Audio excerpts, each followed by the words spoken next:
They said it couldn't be done. They said, Andy, this is an impossible task. How can you presume? How can you be so arrogant to think you could get through numbers? Well, today may be the day. I'm going to push a little harder, go a little further. We're going to start on chapter 31, and hopefully, if I can endure, we'll get through chapter 36, which I believe is the final chapter of Numbers. And this will be the first time I've ever read through Numbers in its entirety. So, with that said, let's try to keep commentary at a minimum. Let's try to keep complaining at a minimum, lest the earth swallow me up. Chapter 31. The Lord spoke to Moses, saying, Avenge the Israelites on the Midianites. Afterward you shall be gathered to your people.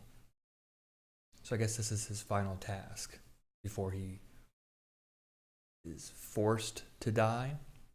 It sounds like. So Moses said to the people, Arm some of your number for the war, so that they may go against Midian, to execute the Lord's vengeance on Midian. You shall send 1,000 from each of the tribes of Israel to the war. So out of the thousands of Israel, 1,000 from each tribe were conscripted, 12,000 armed for battle. Moses sent them to the war, 1,000 from each tribe, along with Phinehas, the son of Eleazar the priest, with the vessels of the sanctuary and the trumpets for sounding the alarm in his hand. They did battle against Midian as the Lord had commanded Moses, and killed every male.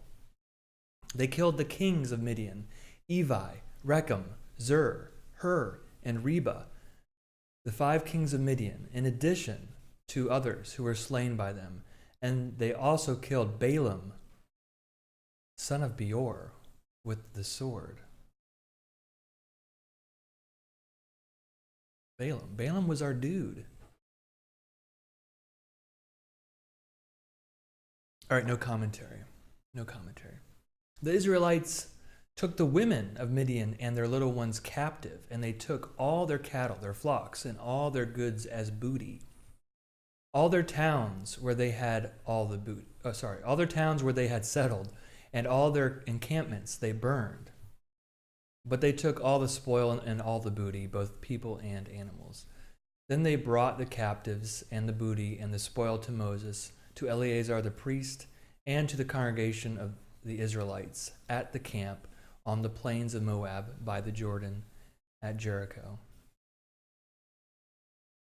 Moses, Eleazar the priest, and all the leaders of the congregation went to meet them outside the camp. Moses became angry with the officers of the army, the commanders of thousands and the commanders of hundreds, who had come from service in the war. Moses said to them, Have you allowed all the women to live? These women here, on Balaam's advice, made the Israelites act treacherously against the Lord in the affair of Peor, so that the plague came among the congregation of the Lord.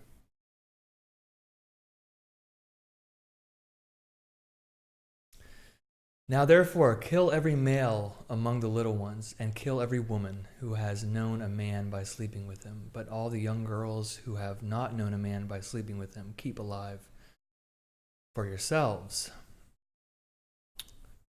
Camp outside the camp 7 days, whoever of you has killed any person or touched a corpse. Purify yourselves and your captives on the 3rd and the 7th day. You shall purify every garment, every article of skin, everything made of goat's hair, and every article of wood.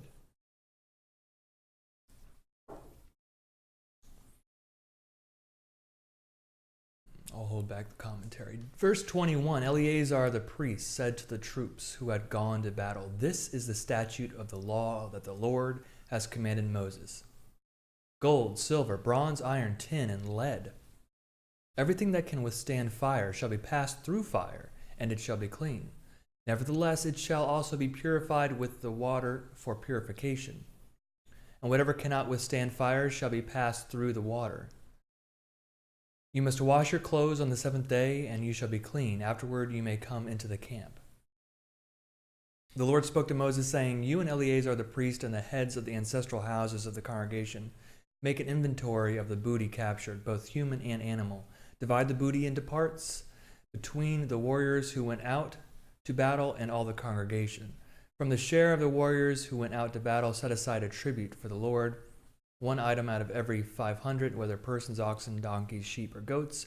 Take it from their half and give it to Eleazar the priest as an offering to the Lord.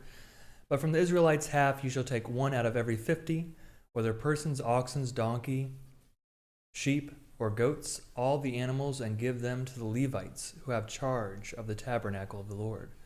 Then Moses and Eleazar the priest did as the Lord had commanded Moses. The booty remaining from the spoil that the troops had taken totaled 675,000 sheep, 72,000 oxen, 61,000 donkeys, and 32,000 persons in all, women who had not known a man by sleeping with him.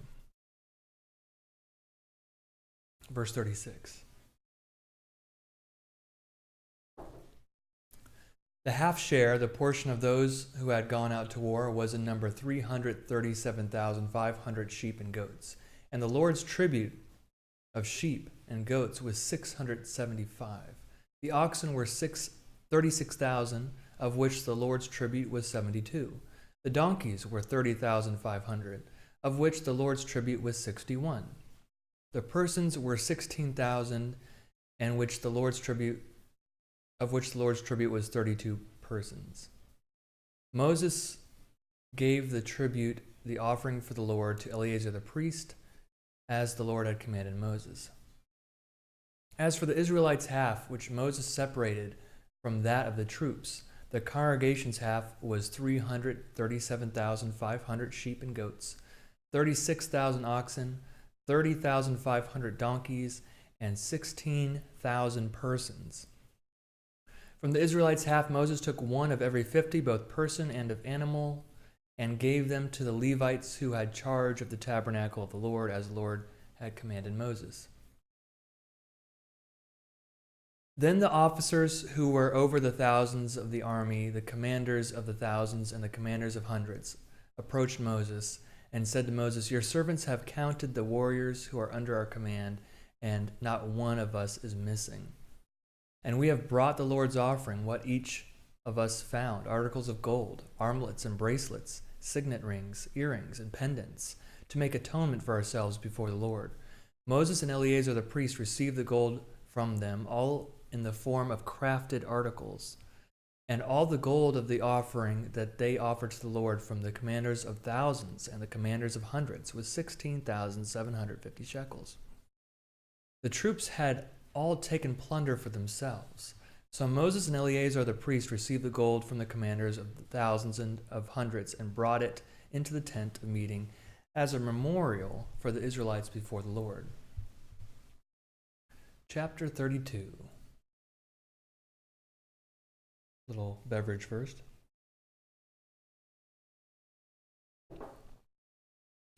Now the Reubenites and the Gadites owned a very great number of cattle. When they saw that the land of Jazer and the land of Gilead was a good place for cattle, the Gadites and the Reubenites came and spoke to Moses, to Eleazar the priest, and to the leaders of the congregation, saying, Adaroth, Dibon, Jazer, Nimrah, Heshbon, Elilel, Sebam, Nebo, and Beon, the land that the Lord subdued before the congregation of Israel, is a land for cattle, and your servants have cattle. They continued, "If we have found favor in your sight, let this land be given to your servants for a possession. Do not make us cross the Jordan." But Moses said to the Gadites and to the Reubenites, "Shall your brothers go to war while you sit here? Why will you discourage the hearts of the Israelites from going over into the land that the Lord has given them? Your fathers did this when I sent them from Kadesh Barnea to see the land. When they went up to the Wadi Eshcol and saw the land, they discouraged the hearts of the Israelites from going into the land that the Lord had given them. The Lord's anger was kindled on that day, and he swore, saying, Surely none of the people who came up out of Egypt from 20 years old and upward shall see the land that I swore to give to Abraham, to Isaac, and to Jacob, because they have not unreservedly followed me. None except Caleb, son of Jephunneh, and the Kenizzite, and Joshua, son of Nun, for they have unreservedly followed the Lord. And the Lord's anger was kindled against Israel, and he made them wander in the wilderness for 40 years, until all the generation that had done evil in the sight of the Lord had disappeared. And now you, a brood of sinners, have risen in place of your fathers to increase the Lord's fierce anger against Israel. If you turn away from following him, he will again abandon them in the wilderness, and you will destroy all this people. Then they came up to him and said, We will build sheepfolds here for our flocks, and towns for our little ones. But we will take up arms as a vanguard before the Israelites until we have brought them to their place. Meanwhile, our little ones will stay in the fortified towns because of the inhabitants of the land. We will not return to our homes until all the Israelites have obtained their inheritance. We will not inherit with them on the other side of the Jordan and beyond, because our inheritance has come to us on this side of the Jordan to the east. Verse 20. So Moses said to them, If you do this, if you take up arms to go before the Lord for this war, and all those of you who bear arms across the Jordan before the Lord, until he has driven out his enemies from before him, and the land is subdued before the Lord, then after that you may return and be free of obligation to the Lord and to Israel. And this land shall be your possession before the Lord. But if you do not do this, you have sinned against the Lord, and be sure your sin will find you out. Build towns for your little ones and folds for your flocks, but do what you have promised. Then the Gadites and the Reubenites said to Moses, Your servants will do as my Lord commands. Our little ones, our wives, our flocks, and all our livestock shall remain there in the towns of Gilead. But your servants will cross over, everyone armed for war, to do battle for the Lord, just as my Lord orders. So Moses gave command concerning them to Eleazar the priest, to Joshua son of Nun, and to the heads of the ancestral houses of the Israelite tribes. And Moses said to them, If the Gadites and the Reubenites, everyone armed for battle before the Lord, will cross over the Jordan with you, and the land shall be subdued before you, then you shall give them the land of Gilead for possession. But if they will not cross over with you armed, they shall have possessions among you in the land of Canaan. The Gadites and the Reubenites answered, As the Lord has spoken to your servants, so we will do. We will cross over armed before the Lord into the land of Canaan, but the possession of our inheritance shall remain with us on this side of the Jordan. Verse 33. Moses gave to them, to the Gadites and to the Reubenites, and to the half-tribe of Manasseh, son of Joseph, the kingdom of King Sihon of the Amorites, and the kingdom of King Og of Bashan, the land and its towns with the territories of the surrounding towns. And the Gadites rebuilt Dibon, Ataroth, Aroer, Ataroth, Shaphan, Jazer, Jogbehah, Beth Nimrah, and Beth Haran, fortified cities and folds for sheep.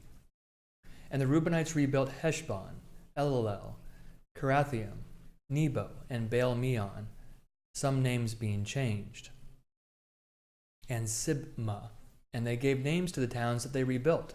The descendants of Machir, son of Manasseh, went to Gilead, captured it, and dispossessed the Amorites who were there. So Moses gave Gilead to Machir, son of Manasseh, and he settled there. Jair, son of Manasseh, went and captured their villages and renamed them Havoth-jair. And Nobah went and captured Kenath and its villages and renamed it Nobah after himself. Chapter 33.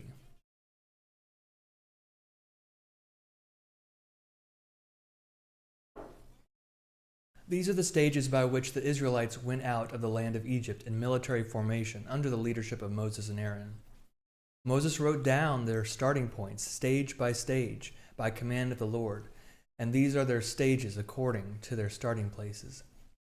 They set out from Ramses in the first month, on the 15th day of the first month. On the day after the Passover, the Israelites went out boldly in the sight of all the Egyptians, while the Egyptians were burying all their firstborn, whom the Lord had struck down among them. The Lord executed judgments even against their gods. So the Israelites set out from Ramses and camped at Succoth. They set out from Succoth and camped at Etham, which is on the edge of the wilderness. They set out from Etham and turned back to Pi Hahiroth, which faces Baal Zephon, and they camped before Migdol. They set out from Pi Hahiroth, passed through the sea into the wilderness, went a 3 days' journey into the wilderness of Etham, and camped at Merah. They set out from Merah and came to Elam. At Elam there were 12 springs of water and 70 palm trees, and they camped there. They set out from Elam and camped by the Red Sea. They set out from the Red Sea and camped in the wilderness of Sin. They set out from the wilderness of Sin and camped at Dophkah. They set out from Dophkah and camped at Alush. They set out from Alush and camped at Rephidim, where there was no water for the people to drink. They set out from Rephidim and camped in the wilderness of Sinai. They set out from the wilderness of Sinai and camped at Kibroth Hattaavah. They set out from Kibroth Hattaavah and camped at Hazeroth. They set out from Hazeroth and camped at Rithmah. They set out from Rithmah and camped at Rimmon Perez. They set out from Rimmon Perez and camped at Libnah. They set out from Libnah and camped at Rissah. They set out from Rissah and camped at Kehelathah. They set out from Kehelathah and camped at Mount Shepher. They set out from Mount Shepher and camped at Heradah. They set out from Heradah and camped at Makaloth. They set out from Makaloth and camped at Tahath. They set out from Tahath and camped at Terah. They set out from Terah and camped at Mithkah. They set out from Mithkah and camped at Hashmanah. They set out from Hashmanah and camped at Mazeroth. Verse 31. They set out from Mazeroth and camped at Benejacan. Then they set out from Benejacan and camped at Hor Haggidgad. They set out from Hor Haggidgad and camped at Jotbathah. They set out from Jotbathah and camped at Abranah. They set out from Abranah and camped at Ezion-Geber. They set out from Ezion-Geber and camped in the wilderness of Zin, that is, Kadesh. They set out from Kadesh and camped at Mount Hor on the edge of the land of Edom. Aaron the priest went up Mount Hor at the command of the Lord and died there in the 40th year after the Israelites had come out from the land of Egypt on the first day of the 5th month. Aaron was 123 years old when he died on Mount Hor. The Canaanite, the king of Arad, who lived in the Negeb in the land of Canaan, heard of the coming of the Israelites. They set out from Mount Hor and camped at Zalmanah. They set out from Zalmanah and camped at Punon. They set out from Punon and camped at Oboth. They set out from Oboth and camped at Abarim in the territory of Moab. They set out from Ayim and camped at Dibon-Gad. They set out from Dibon-Gad and camped at Almon-Diblathaim. They set out from Almon-Diblathaim and camped in the mountains of Abarim before Nebo. They set out from the mountains of Abarim and camped in the plains of Moab by the Jordan at the Jericho. They camped by the Jordan from Beth Jeshemoth as far as Abel Shittim in the plains of Moab. Verse 50. In the plains of Moab by the Jordan at Jericho, the Lord spoke to Moses, saying, "Speak to the Israelites and say to them, when you cross over the Jordan into the land of Canaan, you shall drive out all the inhabitants of the land before you, destroy all their figured stones, destroy all their cast images, and demolish all their high places. You shall take possession of the land and settle in it, for I have given you the land to possess. You shall apportion the land by lot according to your clans. To a large one you shall give a large inheritance, and to a small one you shall give a small inheritance. The inheritance shall belong to the person on whom the lot falls. According to your ancestral tribes you shall inherit. But if you do not drive out the inhabitants of the land from before you, then those whom you let remain shall be as barbs in your eyes and thorns in your sides. They shall trouble you in the land where you are settling, and I will do to you as I thought to do to them. And I will do to you as I thought to do to them." It doesn't sound pleasant. I don't think. I don't like that. Chapter 34. The Lord spoke to Moses, saying, Command the Israelites and say to them, when you enter the land of Canaan, this is the land that shall fall to you for an inheritance, the land of Canaan, defined by its boundaries. Your south sector shall extend from the wilderness of Zin along the side of Edom. Your southern boundary shall begin from the end of the Dead Sea on the east. Your boundary shall turn south of the ascent of Akrabim and cross to Zin, and its outer limit shall be south of Kadesh Barnea. Then it shall go on to Hazar Adar and across to Asmon. The boundary shall turn from Asmon to the Wadi of Egypt, and its termination shall be at the sea. For the western boundary you shall have the great sea and its coast. This shall be your western boundary. This shall be your northern boundary. The great sea you shall mark out your line to Mount Hor. From Mount Hor you shall mark it out to Lebo Hamath, and the outer limit of the boundary shall be at Zedad. Then the boundary shall extend to Ziphron, and its end shall be at Hazar Enan. This shall be your northern boundary. You shall mark out your eastern boundary from Hazar Enan to Shepham, and the boundary shall continue down from the Shepham to Riblah, on the east side of Ain.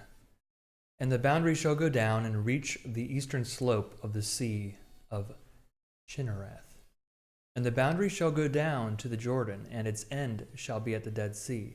This shall be your land with its boundaries all around. Verse 13. Moses commanded the Israelites, saying, This is the land that you shall inherit by lot, which the Lord has commanded to give to the 9 tribes and to the half-tribe. For the tribe of the Reubenites by their ancestral houses, and the tribe of the Gadites by their ancestral houses have taken their inheritance, and also the half-tribe of Manasseh. The 2 tribes and the half-tribe have taken their inheritance beyond the Jordan at Jericho eastward toward the sunrise. Verse 16, the Lord spoke to Moses, saying, These are the names of the men who shall apportion the land to you for inheritance. The priest Eleazar and Joshua, son of Nun, you shall take 1 leader of every tribe to apportion the land for inheritance. These are the names of the men. Of the tribe of Judah, Caleb, son of Jephunneh. Of the tribe of the Simeonites, Shemuel, son of Ammihud. Of the tribe of Benjamin, Eladad, son of Chislon. Of the tribe of the Danites, a leader, Buki, son of Jogli. Of the Josephites, of the tribe of the Manassites, a leader, Haniel, son of Ephod. And of the tribe of the Ephraimites, a leader, Kemuel, son of Shifton. Of the tribe of the Zebulunites, a leader, Elizaphon, son of Parnak. Of the tribe of the Issacharites, a leader, Paltiel, son of Azan. And of the tribe of the Asherites, a leader, Ahud, son of Shalomi. Of the tribe of the Naphtalites, a leader, Pedahel, son of Ammihud. These were the ones whom the Lord commanded to apportion the inheritance for the Israelites in the land of Canaan.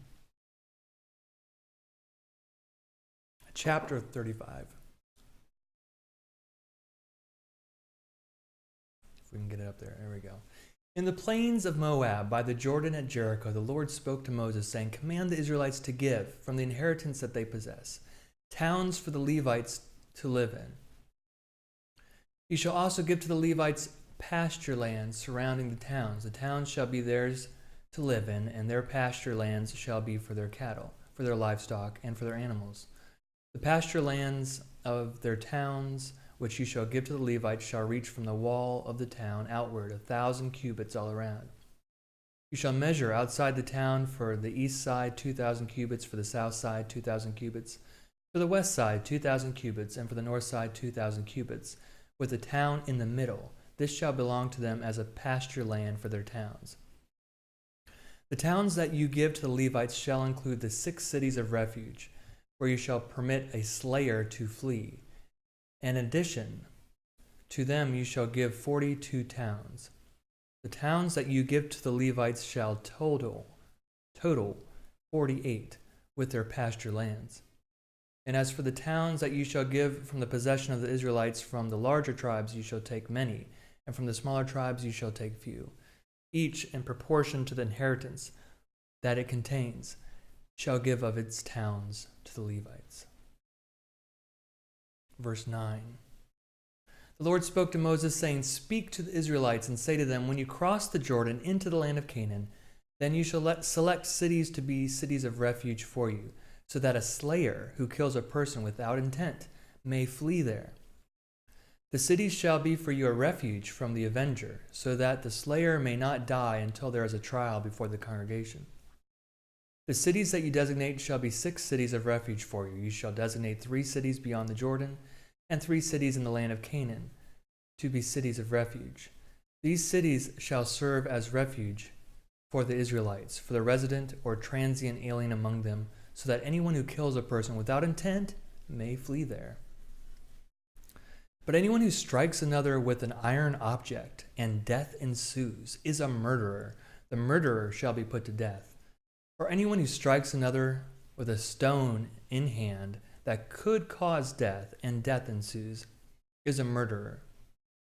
The murderer shall be put to death, or anyone who strikes another with a weapon of wood in hand that could cause death, and death ensues, is a murderer. The murderer shall be put to death. The avenger of blood is the one who shall put the murderer to death. When they meet, the avenger of blood shall execute the sentence. Likewise, if someone pushes another from hatred or hurls something at another, lying in wait, and death ensues, or in enmity strikes another with the hand, and death ensues, then the one who struck the blow shall be put to death. The person is a murderer. The avenger of blood shall put the murderer to death when they meet. Verse 22.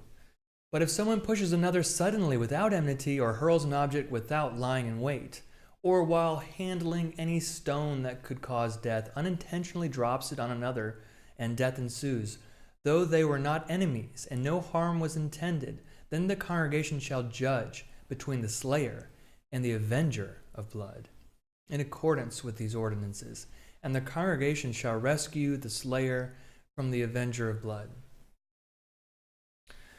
Then the congregation shall rescue the slayer from Then the congregation shall send the slayer back to the original city of refuge. The slayer shall live in it until the death of the high priest who was anointed with the holy oil.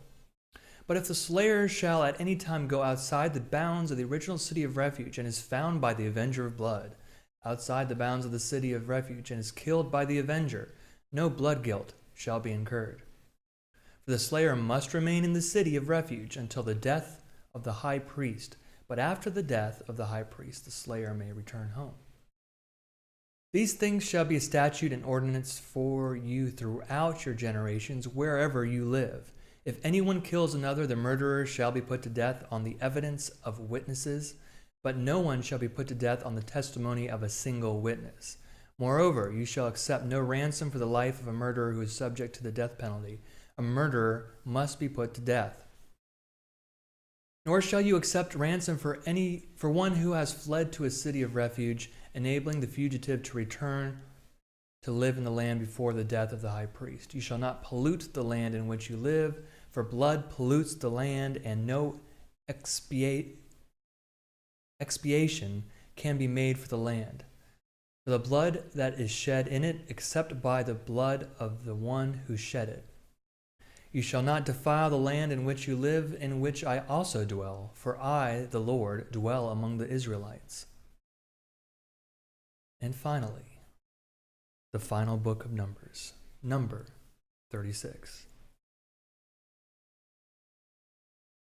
It's been quite a journey. A lot you could say. Chapter 36, the heads of the ancestral houses of the clans of the descendants of Gilead, son of Machir, son of Manasseh, of the Josephite clans, came forward and spoke in the presence of Moses and the leaders, the heads of the ancestral houses of the Israelites. They said, The Lord commanded my Lord to give the land for inheritance by lot to the Israelites, and my Lord was commanded by the Lord to give the inheritance of our brother Zelophehad to his daughters. But if they are married into another Israelite tribe, then their inheritance will be taken from the inheritance of our ancestors and added to the inheritance of the tribe into which they married. So it will be taken away from the allotted portion of our inheritance. And when the Jubilee of the Israelites comes, then their inheritance will be added to the inheritance of the tribe into which they have married, and their inheritance will be taken from the inheritance of our ancestral tribe. Then Moses commanded the Israelites according to the word of the Lord, saying, the descendants of the tribe of Joseph are right in what they are saying. This is what the Lord commands concerning the daughters of Zelophehad. Let them marry whom they think best. Only it must be into a clan of their father's tribe that they are married, so that no inheritance of the Israelites shall be transferred from one tribe to another. For all Israelites shall retain the inheritance of their ancestral tribes. Every daughter who possesses an inheritance in any tribe of the Israelites shall marry one from the clan of her father's tribe, so that all Israelites may continue to possess their ancestral inheritance. No inheritance shall be transferred from one tribe to another, for each of the tribes of the Israelites shall retain its own inheritance. The daughters of Zelophehad did as the Lord had commanded Moses. Mahlah, Tirzah, Haglah, Milcah, and Noah, the daughters of Zelophehad, married sons of their father's brothers. Married sons, that would be there. Okay. They were married into the clans of the descendants of Manasseh, son of Joseph, and their inheritance remained in the tribe of their father's clan. These are the commandments and the ordinances that the Lord commanded through Moses to the Israelites in the plains of Moab by the Jordan at Jericho. And so concludes the book of Numbers.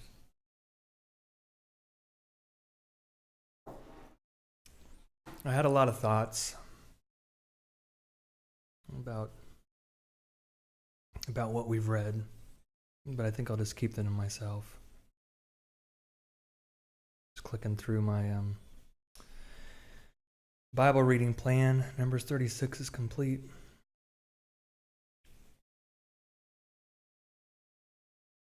So what's next? Deuteronomy. Deuteronomy, chapter 1. That'll be next time. Thanks for being with me in this journey, for joining me on this Exodus, if you will. We've gotten through the stumbling block, as it were, of my Bible reading in the past. I've always been stuck on Numbers, never got through it. But we've done it. I'm going to stop there, and we're going to continue through Deuteronomy. I'm going to relish this victory. I don't know what I'm going to do. I'm just going to enjoy it and be glad I did it. I can say successfully I've read through Numbers. Really, just Numbers? Yeah. All right, guys. Thank you so much. Have a great day. Hope you're doing well. See you next time.